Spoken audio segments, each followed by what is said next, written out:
UP में गरीब परिवारों के मुखिया को मिलेगी 18,400 की सैलरी।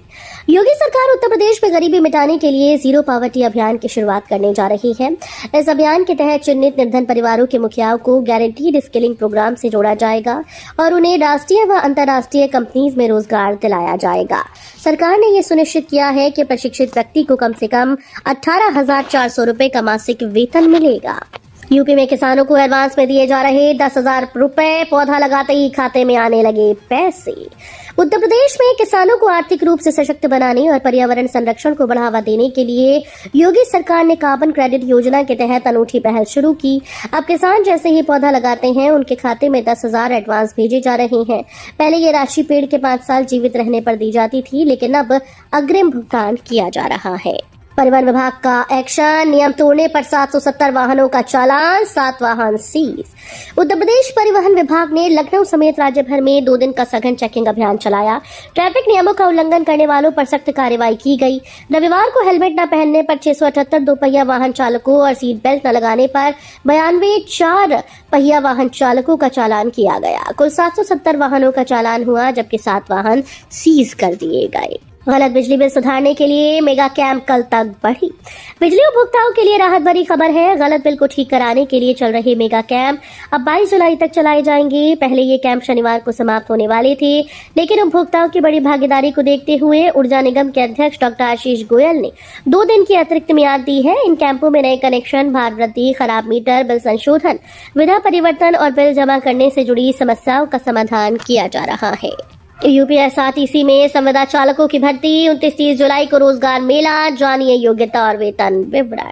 उत्तर प्रदेश राज्य सड़क परिवहन निगम 29 और 30 जुलाई को लखनऊ में रोजगार मेला आयोजित कर रहा है। 204 संविदा चालकों की भर्ती अवध बस स्टेशन, कमता स्थित driver training and counselling centre में की जाएगी। क्षेत्रीय प्रबंधक आर.के. त्रिपाठी के अनुसार न्यूनतम 8वीं पास, 23.5 वर्ष तक की उम्र, 5 फीट 3 इंच लंबाई और 2 साल पुराना हैवी ड्राइविंग लाइसेंस अनिवार्य है। पात्र अभ्यर्थियों को रोडवेज चालक बनने का मौका मिलेगा। यूपी के शहरों को मिलेगी लिंक एक्सप्रेसवे से रफ्तार, 15,000 करोड़ की योजना अगले 2 साल में होगी पूरी।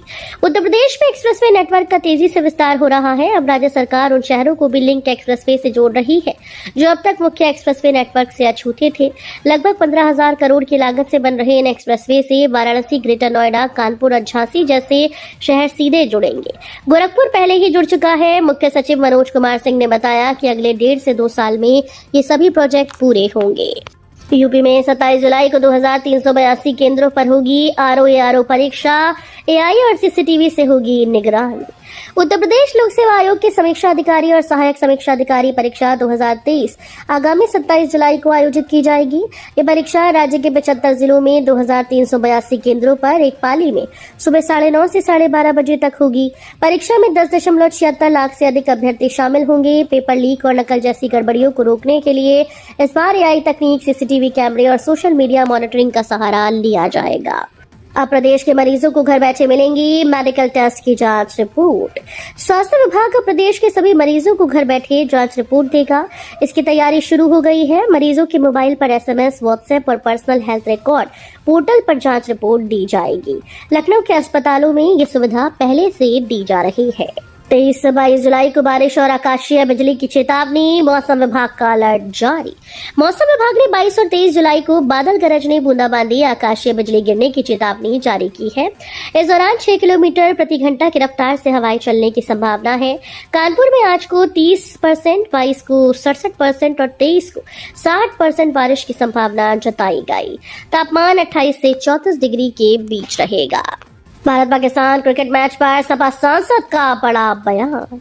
WCL में भारत पाक का मैच रद्द हो गया है। इस पर सपा सांसद रुचि वीरा ने कहा कि दोस्ती दुश्मनी अपनी जगह, खेल अपनी जगह। खेल साहित्य को सीमाओं में बांधकर नहीं रखा जा सकता।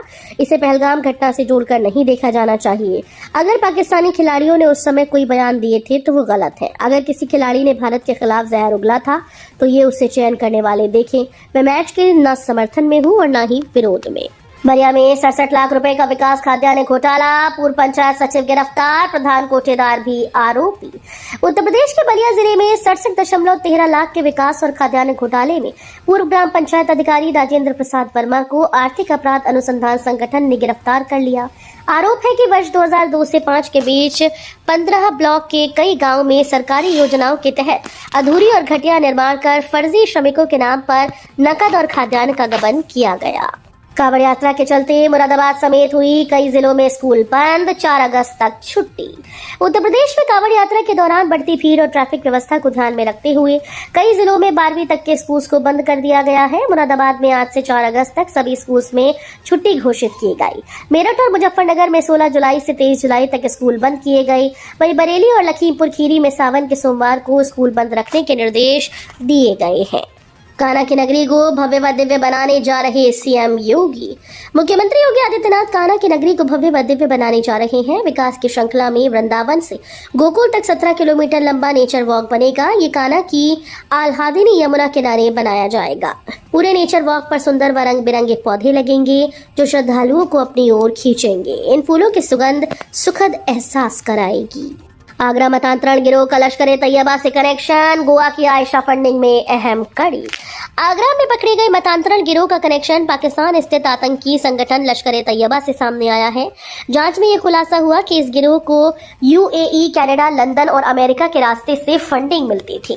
गोवा की रहने वाली आयशा इस फंडिंग नेटवर्क की मुख्य संचालिका थी, जो विदेश से आने वाली रकम को देश भर में मतांतरण और लड़कियों का ब्रेन वॉश करने वाले नेटवर्क को भेजती थी।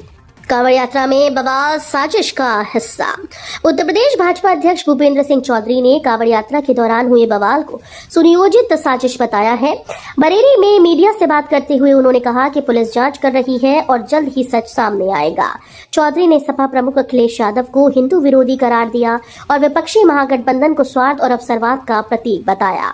उन्होंने कहा कि प्रदेश में कानून का राज है और अराजकता फैलाने की इजाजत किसी को भी नहीं दी जाएगी। बहेड़ी के शिक्षक की कांवड़ पर टिप्पणी पर भी उन्होंने नाराजगी जताई और कड़ी कार्रवाई की मांग की। साजिशों के तहत विभागों का निजीकरण कर रही बीजेपी, अखिलेश का भाजपा सरकार पर प्रहार। समाजवादी पार्टी के अध्यक्ष और उत्तर प्रदेश के पूर्व मुख्यमंत्री अखिलेश यादव ने योगी सरकार पर तंज कसा। उन्होंने भारतीय जनता पार्टी को युवा विरोधी करार देते हुए रविवार को कहा कि सत्तारूढ़ दल ने साजिश के तहत सभी विभागों का निजीकरण करके नौकरियों को संविदा आधारित कर दिया है, जिससे नौजवानों की जिंदगी अंधकार में हो गई है। प्लॉट का आवंटन होते ही खिले किसानों के चेहरे, ग्रेटर नोएडा प्राधिकरण का जताया आभार। ग्रेटर नोएडा के ढाड़ा गांव के 40 भूखंडों का ड्रॉ हुआ। गांव के 104 किसानों को इन भूखंडों का आवंटन पत्र जल्द जारी होगा। प्राधिकरण के बोर्ड रूप में एजीईओ सुनील कुमार सिंह व दादरी विधायक के प्रतिनिधि सुरेश शर्मा की मौजूदगी में 6% आबादी भूखंड का आवंटन किया गया। ये सभी भूखंड समान आकार के हैं। ड्रॉ प्रक्रिया की पारदर्शिता के लिए वीडियोग्राफी कराई गई। अंधेरे में ये कैसी आफत, रात होते ही आसमान में उड़ते हैं ड्रोन, जाग कर पहरा दे रहे लोग। यूपी वेस्ट के हापुड़, अमरोहा, मुरादाबाद, बिजनौर संभल जिले में लोगों की रात की नींद उड़ी हुई है। गांव-गांव में ड्रोन दिखने की सूचनाएं मिल रही हैं। चमकती लाइट्स वाले ड्रोन के आसमान में उड़ने के कारण ग्रामीण घरों से बाहर निकलने से भी डरने लगा है।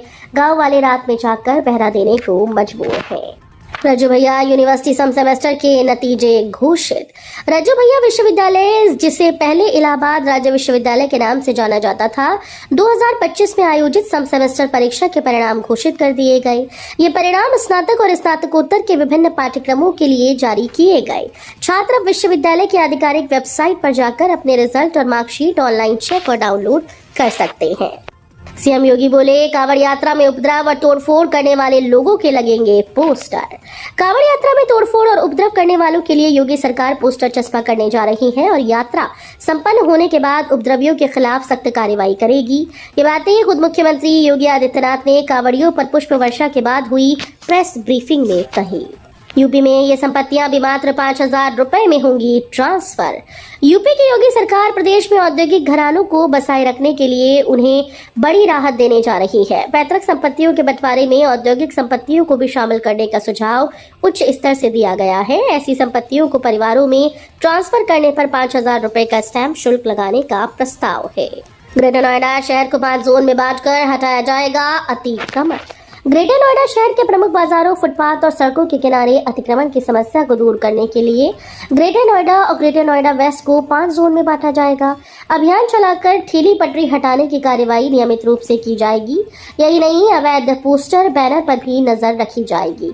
दरअसल ग्रेटर नोएडा और ग्रेटर वेस्ट की बाजारों में ठेली पटरी की संख्या दिन प्रतिदिन बढ़ती जा रही है।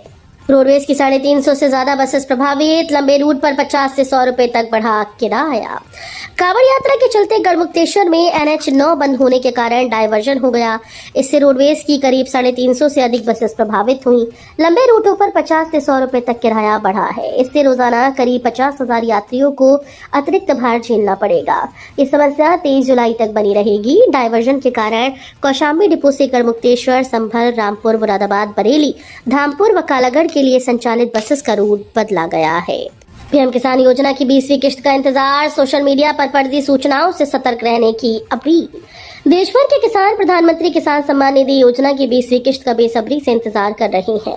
उम्मीद जताई जा रही है कि प्रधानमंत्री नरेंद्र मोदी जल्द ही अगली किश्त जारी कर सकते हैं। हालांकि अभी तक इसकी कोई आधिकारिक तारीख या स्थान घोषित नहीं किया गया। डिजिटल पेमेंट में भारत नंबर 1, UPI बना ग्लोबल मॉडल। भारत दुनिया में सबसे तेज और सुरक्षित डिजिटल पेमेंट सिस्टम वाला देश बन गया है। IMF की रिपोर्ट के अनुसार UPI के जरिए भारत डिजिटल ट्रांजैक्शन में शीर्ष पर है। NPCI के मुताबिक देश में हर महीने करीब 18,000 करोड़ रुपए का लेन देन UPI से होता है। भारत में 85% डिजिटल पेमेंट सिर्फ UPI के जरिए किए जाते हैं। वर्तमान में 49.1 करोड़ यूजर्स, 6.5 लाख व्यापारी और 675 बैंक इस प्लेटफॉर्म से जुड़े हैं।